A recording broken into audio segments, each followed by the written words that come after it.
My pleasure to bring you a message on infrastructure. Infrastructure that goes back decades and decades, and it is some of the most critical infrastructure in our state. We have roads, we have sewers, we have water systems, we have sidewalks and bridges, all critical infrastructure. But when you think about it, what is the most critical infrastructure that we have in this state? It's our ability to communicate. It's the wires that are in the ground, the wires that are on the poles. It's what happens when you pick up your telephone at home and dial a number. It could be your mom and dad, it could be your sister, it could be a friend, it could be 911. Whatever it is, the original infrastructure that put that into place was set up by our principal sponsor, AT&T, decades back, more than 100 years. And since that time, they have made significant investments in the infrastructure that allows us to communicate with each other using the phone lines. Today, they've gone well beyond that.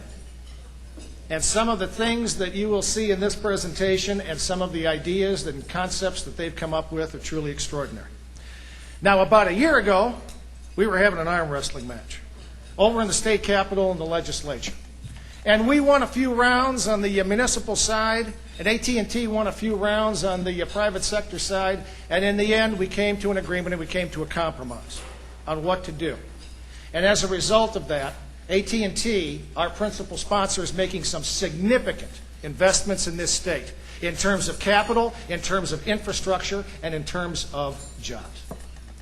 It is my great honor, to introduce someone that I knew from the past, in a past life. Gail Torreano. She is the president of AT&T Michigan. She is Michigan native from the Mount Pleasant area. She got 2 degrees from Central Michigan University, worked at one time for then Senate Majority Leader John Engler, and that, I think, was about the time that I recall meeting her. And she's been a good friend ever since. It is my distinct honor and pleasure to introduce her right now. Please join me in giving a great big welcome to AT&T Michigan President Gail Torreano.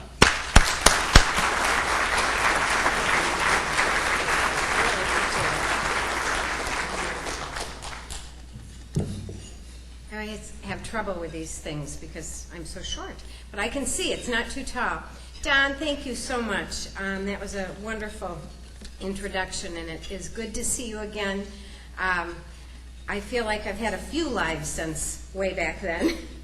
Anyway, it's great to be in Grand Rapids today. I think any day that you're in Grand Rapids is a good day as far as I'm concerned. It's a wonderful, wonderful community. You all are very fortunate to be in West Michigan, and I think each one of you knows that. I would also like to thank the Grand Valley Metro Council for inviting me to speak at this year's conference. It really, truly is an honor to be here.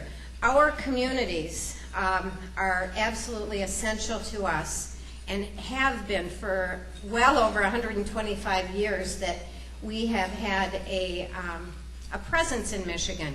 And given the fact that we are in about, we probably serve about 80% of the territory in Michigan where we as Michiganians live, we are a part of your communities, and we very much value our communities. Many of us at Michigan Bell, at Ameritech, SBC, and now our name is AT&T, we grew up here, we live here, and we love Michigan. So you are critical. I would like to take a moment to congratulate the council for your 14th annual Growing Communities Conference. I think you all deserve a wonderful and great round of applause for all that you're doing each and every year with this.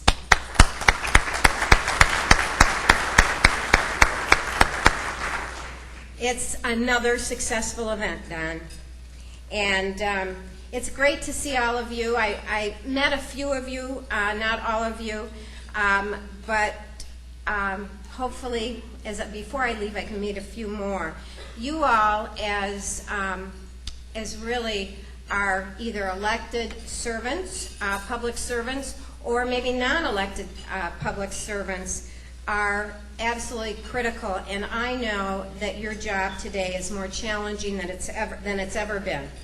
And I very much appreciate your leadership as you continue to make our Michigan community strong, safe, and viable for us and for our children and for our grandchildren. As you know, and as it's been mentioned, this year's conference is Infrastructure, Setting the Foundation for Smart Growth and Cool Cities. Upgrading and investing in infrastructure is an absolutely critical topic for us in Michigan today. The infrastructure of our state is the foundation upon which everything else is built. And without a solid, up-to-date infrastructure, our cities, our communities, our businesses, and ultimately our state will not be able to succeed. I am very proud to say that AT&T is committed to continually expanding and upgrading our infrastructure to bring the very best services and best technology to all of our customers, from business customers to residential customers, from Grand Rapids area in the west to Port Huron in the east, from Monroe in the south, and Marquette in the north. We are committed to connecting our customers. This afternoon, I'm going to share with you some of what we've been doing and what we plan to do in the future to meet that commitment across all of our platforms. And it is appropriate that I'm here today to speak on the topic of upgrading infrastructure, because tomorrow morning I'm going to be making a stop at the Grand Rapids Chamber of Commerce to celebrate our statewide high-speed internet tour. We kicked off the tour with stops in Metro Detroit a few weeks ago, and we announced the completion of our goal to make every single AT&T central office in Michigan capable of delivering high-speed internet service. In March of last year, our former AT&T chairman and CEO, Ed Whitaker, pledged to invest over $480 million in Michigan to expand our high-speed internet service and bring it to the remaining 57 offices around the state which didn't have it. That mission was accomplished by the time the year was over, and now high-speed internet is available to more people than ever before, especially those in rural and underserved areas of Michigan. The central offices in West Michigan, which were part of that initiative, include Alto, Clarksville, Freeport, and I'm not sure I'm pronouncing this right, Groton, or is it Grattan? I apologize, and Hopkins. So again, Alto, Clarksville, Freeport, Grattan, and Hopkins. We actually, in doing this project, we had a bit of a challenge up in the Keweenaw Peninsula. There are oftentimes more deer up there than there are people, and so we took the extra step of utilizing satellite technology there to make sure that those folks in the Keweenaw Peninsula were not left out of the equation. Many of those 57 Michigan locations have access to high-speed internet for the very, very first time, because cable companies weren't and aren't providing service to many of the small towns. Due to Ed Whitaker's commitment and today's changing technologies, customers living in the most rural areas of Michigan now have access to 21st century products. By pushing out high-speed internet capability farther and farther across the state, we're working to meet the demands of our customers. And that certainly helps our neighbors, and in turn, of course, that helps our state. However, high-speed internet services aren't the only areas of our business that we're upgrading. The platform AT&T is most well known for, and Don mentioned, and has been for, as I said, over 125 years, is the landline telephone service. And from the days of Alexander Graham Bell to today, AT&T has been relied upon to provide telephone services to homes and businesses across the country. We are constantly working to improve and enhance our infrastructure. So when you do pick up that phone, you get the familiar dial tone that you have grown to expect. In Michigan alone, AT&T has invested over $11 billion in the network infrastructure, adding almost $500 million just last year.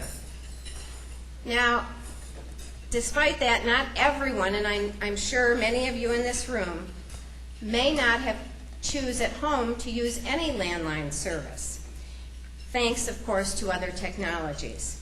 Some customers are using voice over the internet, or they're using wireless. According to a survey, a national survey, 10.5% of the households do not have traditional landline service. But at least most of those 10.5% have at least one wireless device. So with that, let's turn to the wireless side of things. Our most recent corporate change is one I'm sure you have heard about. Cingular is now the new AT&T Wireless. And that was made possible last year when the FCC approved our merger with Bell South. It was through a partnership that we had formed with Bell South that Cingular was created about, I think it was 6 or 7 years ago. Investing in our wireless network has been and continues to be a priority for us. From 2005 through the end of 2007, $300 million will have been invested in the Michigan wireless network, our network. So that's $300 million.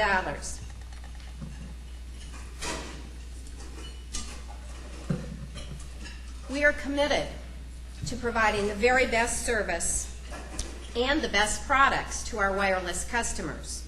So we don't look just at the wireline or just at internet. We also look at wireless. It's absolutely critical for us and for our customers. Now, speaking of new products, new wireless products from AT&T, we, along with Apple, as I'm sure you've seen some of our ads, are prepared to shake up the wireless industry like never before. Let me ask, of the people in the room, please hold your hand up if you own an iPod. I do. I use it probably about 3 times a week. Well, there are lots of people that use iPods.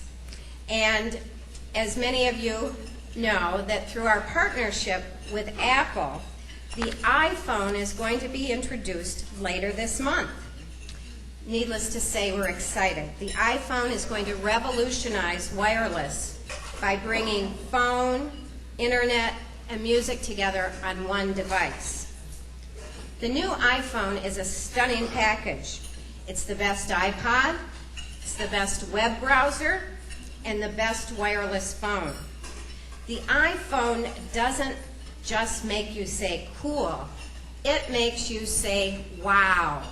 It represents the future of mobile phones. I know that the iPhone will be an amazing part of the wireless industry, and I obviously, as I said, am very excited that AT&T is partnering in that venture. We think it's a breakthrough in the way that companies can truly collaborate to deliver significant new benefits to their customers. Our company is obviously evolving, and we are providing more services today. And as Don mentioned, the next step in our evolution is, in fact, UVerse. We did enter the television marketplace in May by unveiling UVerse in the Detroit marketplace. And we committed to invest $620 million over the next 3 years to make this initiative possible here in Michigan. So that's another $620 million. Today, UVerse is available in parts of over 50 communities throughout Detroit and Ann Arbor.